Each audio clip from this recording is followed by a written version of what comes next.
Always color inside the lines. Always use a limited color palette. Never use alcohol markers in a double-sided coloring book. Well, not today. In this video, I'm going to be breaking 12 coloring rules within a single illustration, and my hope is that this will show you that there is no right way to color. Sure, there might be techniques and methods that will give you more polished results, but at the end of the day, what matters most is that you enjoy the process. And if that means coloring in a completely untraditional way, then I say go for it. And hopefully I'll continue to say that after this video. The page you're going to see me work on today is this one from Fairy Tales and Folklore by Emily Lederhall Oberg. I've mentally divided the page into 6 different sections, and in each of those sections I'll break 2 coloring rules. Now you might be wondering where these coloring rules came from.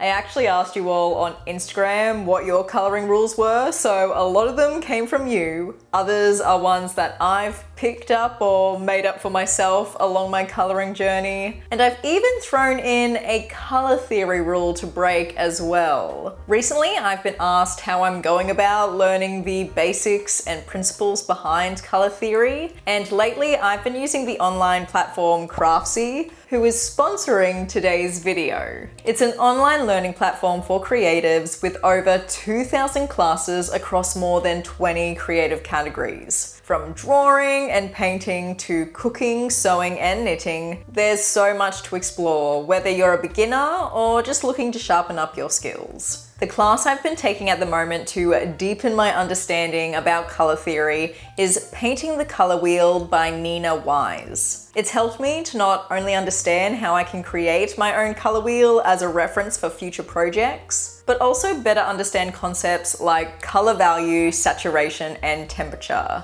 All things I've kind of struggled with in the past. Next up, I'm actually planning to take a quilting class called Block of the Month Color Theory. And no, I do not plan on taking up quilting anytime soon, but the class dives into several color studies, including a hexatic color study, which I have no doubt I'll be able to apply to my own coloring work. If you'd also like to join the community of creatives who are up-leveling their skills on Craftsy, you can click the link in the description and get your first full year of Craftsy Premium for only $1.49. And this is valid for new members only. Thank you again, Craftsy, for sponsoring the channel.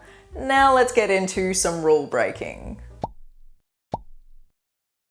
So we're heading into some basing now, and the first rule I'm going to break, which I'm sure a lot of you also follow, is never using alcohol markers in a double-sided coloring book. The obvious reason for this is that alcohol marker ink bleeds through the page, and so yeah, that's not really ideal when there's an illustration on the other side. However, something I've seen people do, and I've also tried myself in the past, is applying a layer of clear gesso to the page to prevent the ink from bleeding through. I can confirm that it does work, however, when I tried it, I found the rough texture of the gesso was not very kind to my alcohol markers. The nibs got a little bit frayed. So I'm gonna give it another go, but this time I'm going to lightly sand the gesso down to sort of smooth out that rough texture. And then the second rule I'll be breaking during the basing process is planning your color palette beforehand. This one was sent in by a subscriber, and it's definitely a great rule for making your page look as cohesive as possible at the end. But there's gonna be no planning happening here today. I'm just gonna grab out a bunch of colors from this pastel set of Artex alcohol markers. Let's have a look-see here. Let's go with some sort of blue. Let's go with 185. That jumped out at me straight away. There you are, 185. Should we grab a green? Let's grab a green. 174. 174 looks nice. And then maybe like a yellowy orange, 109. That one looks good. Let's give me a pink, 414. And then let's do a purple, 410. I liked the look of 410. All right, I don't know if this counts as planning my palette beforehand to you guys, but I don't know, I just felt like I randomly pulled them out, so this is not planning in my opinion. So obviously the first thing I did was apply a layer of gesso to the page. In the past, I'm pretty sure I went way too heavy with it. Last time I tried this gesso technique, I think I did 2 really thick layers, so this time I decided to keep it light and just go with 1 thin coat. Once that dried completely, I moved on to sanding. I used 400 grit sandpaper and probably applied a medium amount of pressure to smooth out the texture as much as possible. After that, I went straight in with my alcohol markers and I was praying to the coloring gods that it all turn out okay. I also wasn't sure how they'd behave on this slightly textured gesso prepped surface, but it wasn't bad at all. There were a few little divots here and there, probably from my uneven gesso application, but overall it did look relatively smooth with no fraying of my marker nibs. Of course, the real test though was seeing if there was any bleed through to the other side, so I hesitantly flipped the page over and there were only 2 tiny spots where the marker had bled through, yet again probably from my uneven gesso application. You can't even really see it on camera, that's how faint it was. And that'll be super easy to cover up later. It would be interesting though to see what the bleed through situation would be like with darker shades or multiple layers of alcohol markers, so maybe that's something I'll have to test in the future. The first rule we're breaking here comes from another subscriber who likes to stick to a limited color palette in order to prevent their pages from looking too chaotic. So what is the opposite of that? Using as many colors as possible. I'm really just gonna unleash my inner Rita Berman. And then the second rule I'll be breaking actually came from a Patreon member, and I think I subconsciously follow it as well. And that's adding shading to every element on the page. So I think what I'll do, besides the petals themselves, I'm just going to straight color every other element of the flowers. Oh, I know it's going to hurt my little colorist heart not adding any depth or highlights to those elements, but who knows? I might end up surprising myself. Now, if you saw my How to Color Like Rita Berman video, you'll know that I created a kind of color combo cheat sheet that features some of her best, or at least her most frequently used color combinations. And that's exactly what I used here to create these really bold, vibrant, and multicolored flowers. I'll link that resource below in case you're also looking for a handy little Rita Berman color combo guide. Something I was especially curious about here though was how my colored pencils would behave on a more textured surface, particularly in fairy tales and folklore, which is known for having that slightly slippery paper texture. A lot of people seem to struggle finding the right pencils for this book. I used my polychromos here, and I did find that the pigment gripped onto the page a bit more than usual thanks to the texture, but consequently it was definitely trickier to get a smooth blend. The burnishing process wasn't as seamless as it usually is on smoother paper, but I actually figured out a super helpful trick to circumvent this issue later in the video, so stay tuned for that. At this stage though, I just relied on my white Prismacolor pencil to help smooth things out wherever I needed to, and honestly just a good amount of hand pressure. I probably could have just kept layering a bit more with the polychromos if I'd been more patient, but I was not feeling particularly patient today. When it came to coloring the inside elements of the flowers, oh, it hurt my soul to leave them flat. I really wanted to add shading. There's nothing wrong with straight coloring, but I think I would have added at least a tiny bit of depth to the sort of tinier petals within the flower centers. So to make myself feel better, my little loophole, I guess, I added some acrylic marker dots in 2 or 3 different colors to the centers of each bloomed flower. And yes, those acrylic details definitely helped ease my pain about the flat coloring situation. I think I'm just not a straight coloring kind of gal.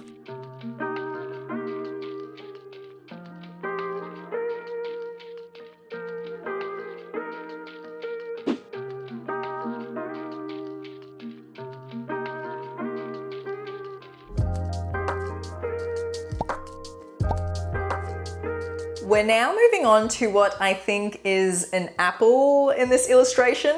Regardless, it's some kind of fruit. And the first rule I'm going to break whilst coloring this element is that color theory rule I alluded to earlier in the video. And that is using either complementary or analogous shadows to create contrast or harmony on a page. We all know this is something that I've been loving experimenting with recently, but yet again, I ain't gonna be doing it today. Instead, I'm gonna be choosing shadow colors that are neither complementary or analogous. I'm not sure what those colors are gonna be as of yet, but I'm sure we'll figure it out during the coloring process. And the second rule I'll be breaking comes from another subscriber, which is always burnish the page. This is something I generally do too. I always like to burnish my colored pencil work to get as seamless of a blend as possible on my pages. But alas, it looks like I'm going to be embracing the colored pencil texture look today, as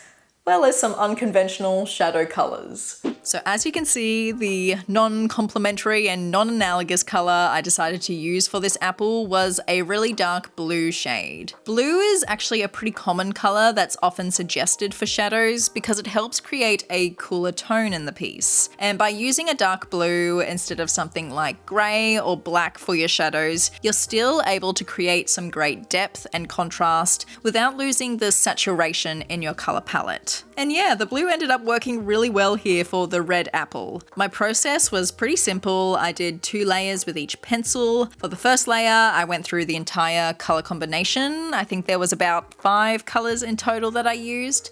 And then I followed the exact same formula again for the second layer, applying a bit more pressure but not quite burnishing this time. Oh my goodness, this was another moment where my little colorist heart really wanted to burnish everything. So in true loophole fashion, yet again, get ready for lots of loopholes in this video. I grabbed my colorless blender alcohol marker and used that to break down the pigment on the page and try and help everything look a bit smoother. And oh my gosh, I was so pleasantly surprised by how vibrant the apple looked afterward. Technically, I didn't burnish at all, so the rule was still broken. I just used the blender as a solvent to help the colors melt together more softly and create a kind of painterly effect. You can still see a bit of the paper texture, but it definitely made the apple look smoother and more vibrant overall. We're now about halfway through the page, and I wanted to take a quick intermission break to chat about some of the other rules that you all sent in, but I didn't get the chance to break in this video. The first rule comes from the amazing Barbara Color. I'm sure you all know who I'm talking about. She's a phenomenal colorist in the coloring community,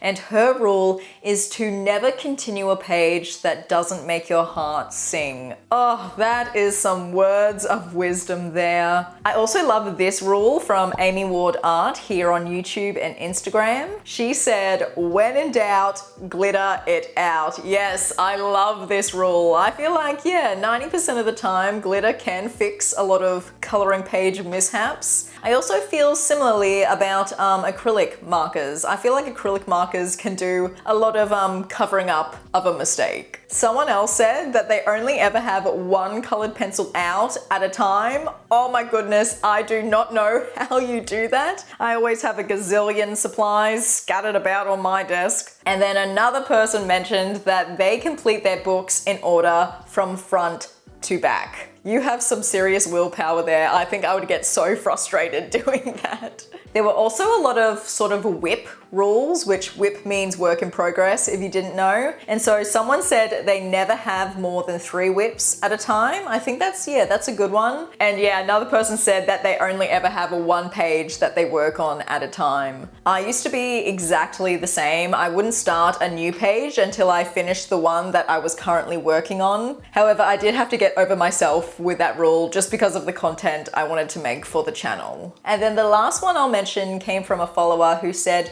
they have a rule of 3, meaning each color has to be used at least 3 times on the page. I really like that one. I think I kind of unconsciously followed that to some degree in my pages as well. But yeah, that's just a selection of some of the amazing and fascinating rules that you all sent in. So if you would like to see a part 2 where I break even more of your rules, or maybe I do the opposite, maybe I follow all of your rules, definitely let me know in the comments and I'll make that that happen. But for now, let's get into coloring some leaves.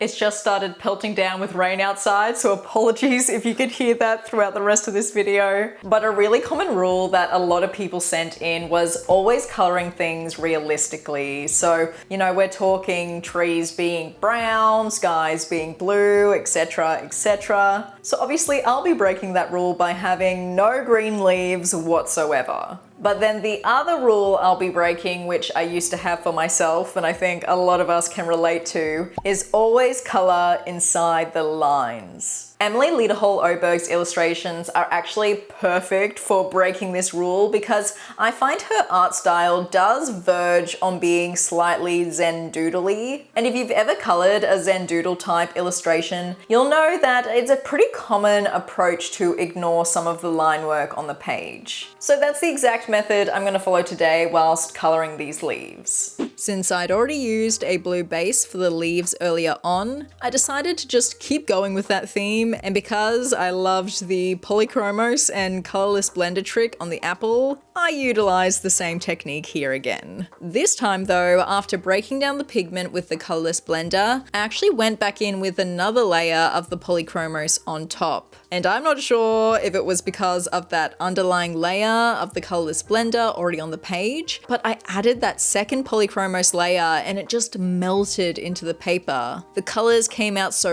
rich and smooth, and there was basically zero tooth visible. I'm not entirely sure whether that effect was helped along by the gesso underneath or if it was purely the colorless blender doing the heavy lifting, but either way, I'm so happy with how vibrant and smooth these leaves turned out. I'd also be really curious to see how the bleed through situation would go without the gesso base underneath next time, so that's another experiment I'll have to undertake in the future. Now, in terms of coloring outside the lines, some people might not consider what I did here as technically coloring outside the lines, but in my opinion, I think it counts. What I often do with Emily Lederhol-Oberg's illustrations, and really any intricate or Zendoodle style pages, is just completely ignore some of the interior line work. For these leaves, for example, there were all these little horizontal lines running through each one, and instead of coloring each of those sections individually, I just ignored those details and colored straight over them as if they weren't even there. So yeah, this is my version of coloring outside the lines, pretending some of the line work doesn't exist and just letting the color flow naturally. Although to be fair, I'm not the neatest colorist in the world, so there are definitely a few spots where I literally colored outside of the lines too. Oh, and one quick thing to mention, I did notice a bit of smudging on the page afterward. I think some of the red and blue pigment might have transferred onto my hand while I was blending and then ended up on other parts of the page. I didn't notice it until after the fact, but yeah, I have a feeling the colorless blender was the main culprit there, so that's just something to pay attention to if you try this technique for yourself. The next elements I'm going to work on are what I consider the wood components of the page. So we're talking the branches, the windows, and the door. And I've got some very interesting rules to break here. The first one is something I had never really even considered myself, and that is never mixing professional pencils with budget pencils due to light fastness. I completely understand why this would be a rule for someone, especially if you're someone who likes to display your finished pieces. But since my completed pages stay safely tucked away in their coloring books, it's not something I worry about on a day-to-day basis. Still, I'm really curious to see how a budget brand pairs with a more professional one. So I'm going to keep using my polychromos like I have been, but also throw in a few brutfuner pencils. And since these are supposed to be oil-based as well, in theory, the two brands should work okay together. In theory. The second rule I'll be breaking is always work from dark to light. That's normally how I color and how you've seen me coloring up until this point in the video. I lay down the shadows first and then I build up to the highlights. But obviously to break that rule, I'm gonna have to work in reverse. Yeah, let's just see how this goes. I have a feeling my brain's gonna have some sort of conniption.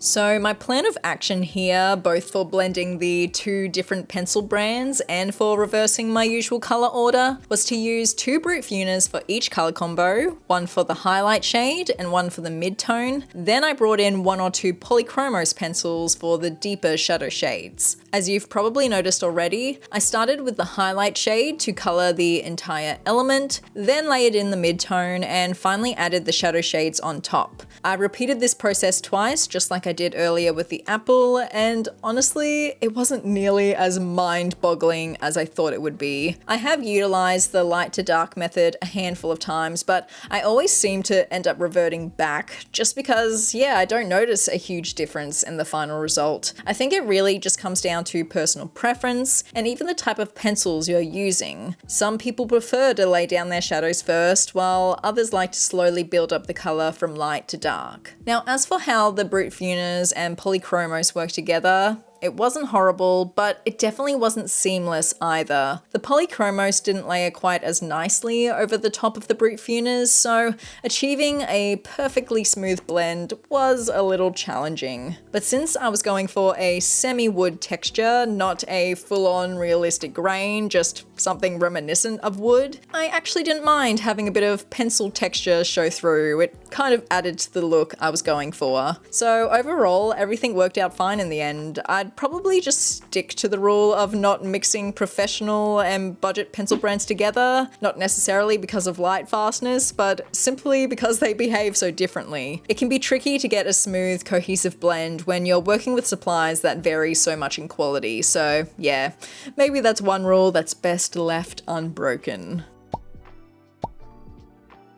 Alright everyone, the final section of this page we need to work on is the background. And I've technically already broken both of the rules that I saved for this stage of the process. The first rule is to only use colored pencil. So yes, that one is already out the window since I used alcohol markers for basing, but we're gonna keep breaking that rule because for the background, I'm only gonna use neocolor 2s, of course, as well as acrylic markers. And then the second rule is to always color the background first. But clearly I've broken that by leaving it till last. I'll admit, I used to be a stickler for getting the background done before moving on to the foreground. I still do it most of the time, but there are also benefits for leaving it till the end.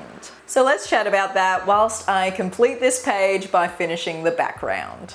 So what I consider to be one of the biggest benefits of coloring a background last is that you can really take what you've already done in the foreground into consideration. I'm someone who tends to go a little overboard and maximalist when it comes to backgrounds, which can subsequently limit me when moving on to the main subject. But if I start with the foreground first, going wild with color and contrast, then I can tailor the background afterward to complement everything and bring it all together. That said, there are definitely some trade-offs. Once you've finished the foreground, you're a bit more limited in which mediums you can safely use. Messier mediums like soft pastels or water-soluble products can easily cover or smudge what you've already done. I definitely struggled with that a bit here when applying my neocolor 2s, trying to work around all the smaller foreground details while still getting color into the nooks and crannies was a bit of a challenge. In hindsight, this probably would have been one of those pages where coloring the background first would have made more sense. And that's another big benefit of doing the background first, especially with mediums like neocolor 2s, watercolors, or distress inks. It gives you the freedom to be more fluid and loose without worrying about accidentally ruining your pencil work, and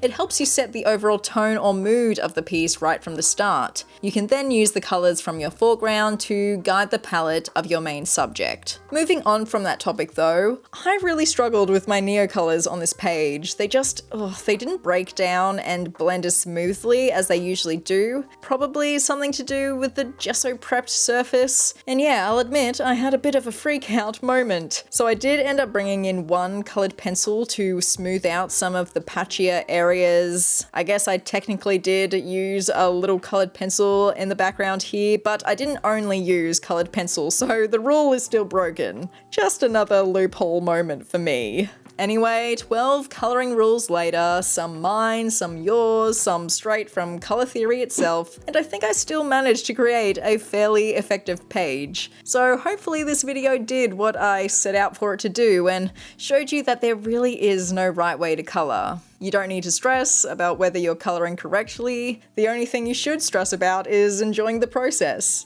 That does sound a bit counterintuitive, but you get what I mean. Now, I would love to know what you thought about the rules that I broke in this video. Do you think they should stay unbroken, or do you think there's a time and place for each? Let's chat all about it in the comments below. And of course, a big old thank you to Craftsy yet again. Don't forget that you can click the link in the description and get your first full year of Craftsy Premium for only $1.49. Until next time, happy coloring friends. Have a good day, have a good life, and I'll see you in the next one. Bye!